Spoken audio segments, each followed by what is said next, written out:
In this section, we are going to discuss applying shingles in valleys.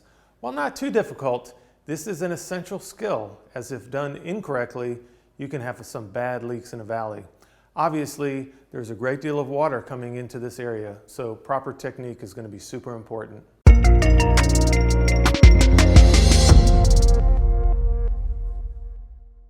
As with many of the other parts of a roof, there are a variety of techniques that can be used to lay shingles in valleys. For the purposes of keeping it simple, I'm going to go into just one technique in detail, and that's called the close-cut valley. This is a style that will work well for most any type of shingle. I'll also touch on the open valley technique that relies on some metal flashing in the valley at the end of this section. So before we get started on the valley, you need to determine if one side of the roof coming into the valley is either one, bigger, or two, a different pitch than the other side. If the pitch and size of the roofs is the same, it doesn't really matter which size you start from. If they are different, you're going to want to start on the side of the roof that is either one, the lower pitch, or the shorter distance from the eave to the ridge. This is important because the steeper or longer pitch is going to have more water moving faster down it, and we want to protect the cut edge of the valley from getting water up under the cut edge. In this case of our model, we've got an interesting situation. This side of the roof is actually a little bit steeper than this side. However, this side of the roof is a lot bigger, and there's going to be more water coming down here. So we're actually going to cut the shingles that come in from this side, okay? And that's a little bit of a judgment call when you're working on the roof. Now, you're not going to have too many roofs that have different pitch facets coming in to meet each other like this. But because this is a lot smaller than this one, we're gonna opt to cut this side, and you'll see what that looks like here in a second. Hey everybody, thank you so much for watching this video. Please hit subscribe so you can be a part of my channel. You can watch all my videos that cover complete stages of both shingle and metal roofing. There's tons more content coming out soon about all aspects of roofing, including skylights and trim and sheds and whatever you're interested in. So here's your pro tip. Now, one way to do things would be to work from this edge towards the valley, this edge of the roof into the valley, but you'll find it easier to start in the valley and work back in the other direction. This way you can use a full-size piece of shingle as you work up and not ending up in the valley with a small little piece that you have to make adjustments for.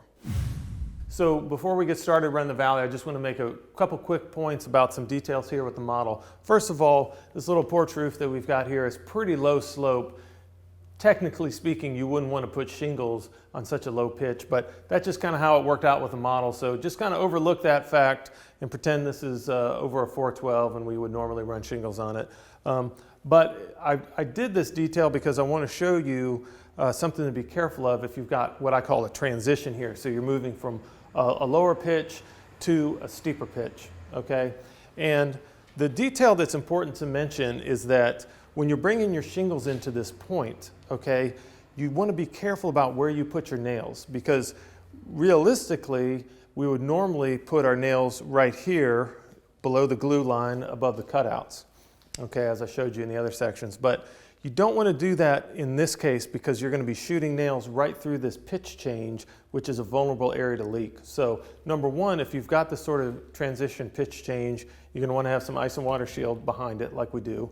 And you also just want to keep your nails a little bit high because if you shoot them down here, as the pitch changes, water is going to want to work itself in sideways, and this is going to be an area vulnerable to leaks. So make sure, keep your nails out of the pitch change area. So to begin the valley, as we've already discussed in the underlayment section, you're going to have your ice and water shield membrane lining the valley. Okay, so that's a 3 feet piece, and then we've brought the felt in close to it, well overlapping it, and this is an essential point I'm going to keep coming back to when you're working in the valley. We've made sure to keep all the plastic cap nails and staples and everything well out of the middle of the valley, okay? So now, while we are doing a close cut valley that doesn't involve weaving a lot of the shingles, that's another way to do valleys, is where you weave each piece. This is basically going to be one on the bottom and one on top that we cut, and you'll see what that looks like in a second. You do have to weave the very first piece at the bottom, okay? So as you can see in the model here, again, we're gonna lay these pieces down first, all the way up, and then bring this other section over. So to start with, we've got the starter shingle coming up across the valley and over onto the top. Make sure that this extends through the valley and up over the top. And then what we're gonna do next is bring the piece on this side up across the starter shingle and over the valley. And so those pieces are gonna be weaved together, and then we're gonna bring another piece on top of it and then just keep going like that. But so you've gotta weave those first couple pieces in, and then we're gonna start with the closed cut valley system. A key principle here is to make sure that none of your nails ever land within 6 inches of the middle of the valley. That's gonna make sure that any water that gets in here around the valley won't be able to find a hole to leak in. The shingle should lay across the valley at least 12 inches so that it goes uphill onto the other side. You can nail in the normal spots all the way to within 6 inches of the valley, keeping in mind where the butt joints on the top of the shingle will end up and making sure to keep the nails away from that area. Now, press the shingle down firmly in the middle of the valley. Make sure you're not cracking it, but you want to make sure that it's in there good and tight so there's no bridging on the underside. You don't want to have any air on the underside of that shingle.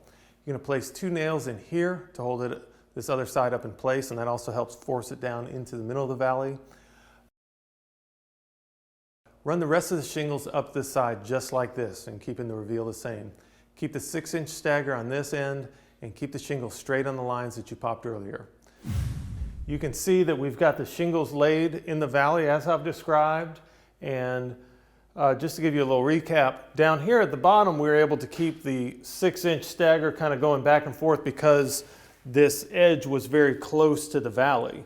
But we always want to keep 12 inches or so of shingle on the other side of the valley, and once we moved up in the valley, this area got a little bit bigger, we needed to just keep going in this direction to keep enough shingle up that side of the valley. So what we did was just use the little cutout tabs on this 3 tab that tells you where 6 inches is, and just pull that out, ran the shingle to it, kept the top of the shingle on the chalk line that we had marked as we went up, and that kept that nice stair step 6 inches offset all the way up the valley. So we know that you can see where there's a full tab hitting right in the middle of all the valleys, and there's no butt joints anywhere near the valley for water to get in and come down and leak. So we're ready to go. Now we're ready to bring the shingles in from this side and bring them into the valley. So we're going to bring these shingles over after we've laid out our lines, and you want to nail this back side as before, but make sure not to put any nails over here like we did on this side because we're going to cut this side of the shingles off. So if you want the valley to have a nice clean line when you're done, you want to make a mark with a straight edge or chalk on this shingle to make sure that the cut is straight. Carefully cut this shingle out on the line, making sure not to cut through the shingle below. That would be a big mistake. So if you're worried about cutting through the shingle below, you can put a scrap piece of shingle under the one that you're cutting just to make sure that you don't get into the one below it. You also want to make a notch at a 45-degree angle at the top of the shingle here to help any water get directed back towards the middle of the valley instead of capillarying back behind the shingles. Also, although we don't always do this, it's not going to hurt to put a heavy bead of sealant or roofing cement here under the shingle to make sure that water doesn't ride up under the shingle and go back. Continuing up the side in the same manner, make sure to keep any nails out of the valley. So we got all our lines chalked. I'm ready to start running these shingles in this into the valley. And so for the 3 tabs, it makes it kind of easy because we want to keep that 6 inches on, off pattern, okay? So again, I've got this little tab here that makes it real convenient for me to know exactly where the middle of this shingle is. So I can line it up here, I got it here, and then this is going to work because we've got enough of a tab when we cut it off over here that this corner is going to get cut off. If it was too short, ended up like that, then we'd have to go switch from this tab over to the middle of this tab. But in any event, this one works. It goes like that. And then we're just going to go 6 inches. We're going to go in the middle of this tab all the way up. So instead of starting our pattern over here and running the shingles to the valley, we're really going to start with the valley, run up so we've got nice full big pieces of shingle in there, and then we're going to bring that staggered pattern back across the roof to the edge. So normally, you know, if you just had this edge here, this would be a real convenient place to start here and work to the left, but because of the valley, we want nice full pieces in the valley. It's real convenient to start here with the 6-inch offset and just go boom, boom, boom all the way up, bring it back.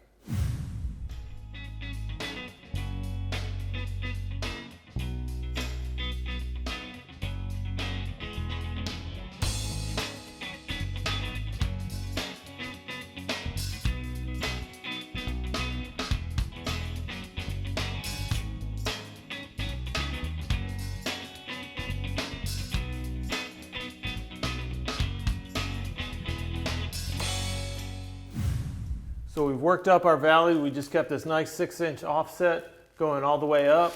But you can see what's happening as I get further along here is this is getting a lot more of the shingle on the other side of the valley than over here. And we're also going to get a butt joint that's getting closer to the valley than I like.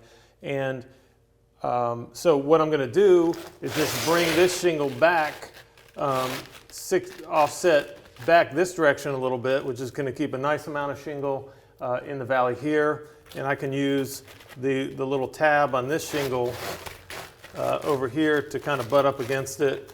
Again, keeping it on my line, and I'm going to nail it in here. One thing to keep in mind, if you ever go backwards like that, is I got to leave this nail out because the shingle that comes up here has got to go underneath here. And if I nailed it right here, you'd realize it when you try to put the shingle in here, but it wouldn't go up all the way. So we're just going to put the nails in over here and one up here, leave this nail out.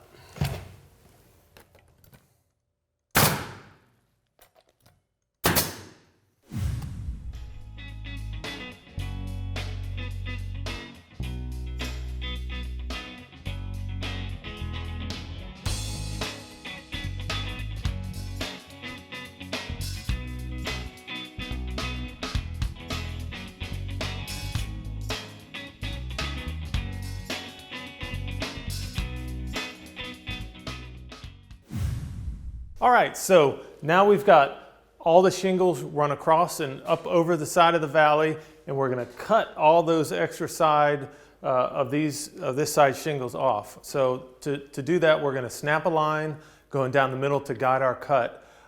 And as a general rule of thumb, you want to start your cut a little on not right in the middle of the valley. You want to start 1 inch to 2 inches on the outside of the valley, and then as you come down the valley, you actually want to make the cut go a little bit off center, and that's because as water comes down the valley, the further it gets to the bottom, the more water's in there. So we want to just ease that little valley open a little bit so it's a little wider down at the bottom than it was at the top, because there's going to be more water down here. So a nice easy rule of thumb is 3 fingers. You're going to put your middle finger in the middle of the valley, start your line on the outside, whichever side it works, and then come down here about 1/8 of an inch per foot. You obviously, if you have a huge valley, you can't get too wide at the bottom, but you know, without getting too technical, you want the cut a little bit more open at the bottom than it is at the top.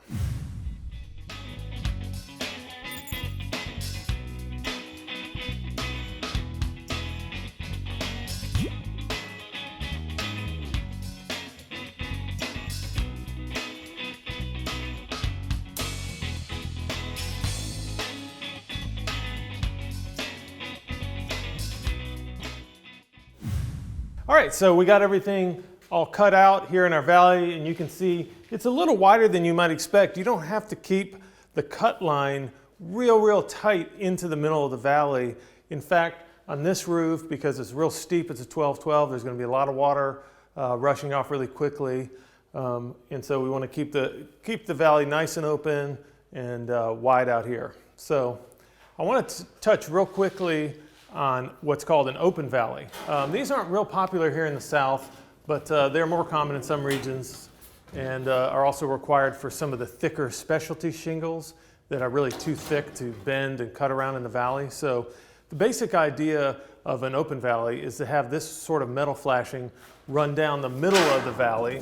So this is going to lay right in the middle here, and then the shingles are going to overlap onto either side of it. You want to use, for this technique, you'll want to use a heavy gauge painted steel or aluminum or maybe even copper metal for this.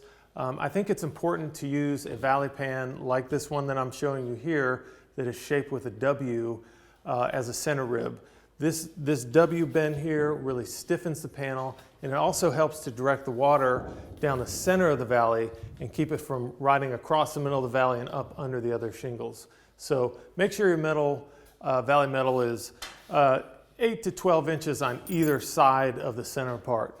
So, and then I'm just going to tell you real quickly how this is done. We're not going to do this on the model, but you're going to put this down in the valley. You're going to nail on either side, making sure that the middle is real firm in the middle of the valley. Put your nails on the very outer edge, and then basically you're just going to bring your shingles over on top of it before you bring your shingles in. Snap a line a couple inches from the middle, 2 to 3 inches from the middle of this valley, and then just bring your shingles in over top. Boom, boom, boom, and then cut them off like we cut these off, and then it's going to leave a nice big wide exposed piece of metal here in the middle. And just like all your other valleys, you're still going to want to have some ice and water shields going down the middle. One area that people make a lot of mistake with this is if you have multiple sections of this, you want to make sure to overlap those pieces of metal at least 6 inches. I'd put a big, nice fat bead of sealant or asphalt roofing cement down in this area and then bring your other piece down over top of it, set in that valley, because you don't want any water wicking up between the pieces. If you just overlapped it an inch or something like that, you definitely get some leaks there. So give yourself a healthy 6 inches overlap with the sealant, and you can go with the metal open valley like this. All right, so as I was laying out the lines to run the shingles into the valley, something interesting came up, and I want to stop here and make a cool point about a little trick that I've got that's going to help you lay out your shingle lines when the roof is less than perfect. So even on this model, which I built brand new just to make this video, we've run into an area where this ridge is not perfectly level. It's really lower here at the end than it is where it meets the top of the valley there. So that's okay. And if we just kept these lines straight going all the way across to the top, what's going to happen is you're going to have like a pie-shaped piece of shingles here at the top, where it's going to be fatter down there and narrower down here after we put a ridge cap on. There's no problem with that. If you don't think that's going to bother you how it looks, it's going to keep the water out just fine. But it's going to look a little weird, and if you want to keep things looking tight and real professional, here's a cool little trick you can use with your tape measure to help adjust the lines as you go up the roof. Instead of just getting to the top and trying to angle the shingles so that they work right, you want to start as low as you can and make small adjustments as you go up the roof, okay? And we're going to show you on the whiteboard too, another area where this is real commonly an issue. But so what you want to do is, we've got the starter shingle here, and this is our first line. This is going to be the top of the first shingle, okay? So you want that line, or you could already have the shingle on. So what I'm going to do here is measure, and remember, these are 3-tab shingles, so the reveal is 5 inches, which is real even, which makes this maneuver a lot easier. So we're going to measure from here, from that line to the ridge, and I don't know if you can see that, but it's 37 inches, okay? So what we want to do is find a multiple of 5 to start marking on. And so this is the diagonal technique. That's how you want to think about it, okay? So I go from 37, I want to find the next biggest multiple of 5. So from 37, the next multiple of 5 is going to be 40, okay? So I take the tape here, and I've got it on 40 inches, and you need to remember that number because we're going to move it, and we want to keep the number the same. Okay, so keeping this at the top and on 40, I'm going to go ahead and mark it every 5 inches. So you keep the 5 inch the same, but when it's on a diagonal, you'll see what happens is it's going to actually make the shingles a little closer together.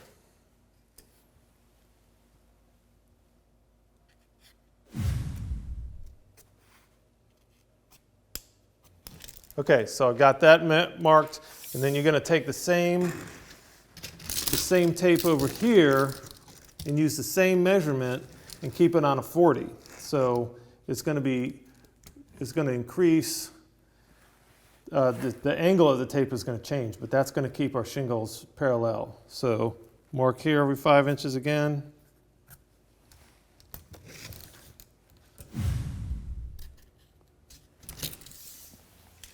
All right, there we go. And then we're just going to snap our lines on that, and you can see how it's going to kind of adjust the lines from, these are sort of the parallel lines that we started with, and it's going to change it pretty good, but it's going to make it more gradual as we go to the top.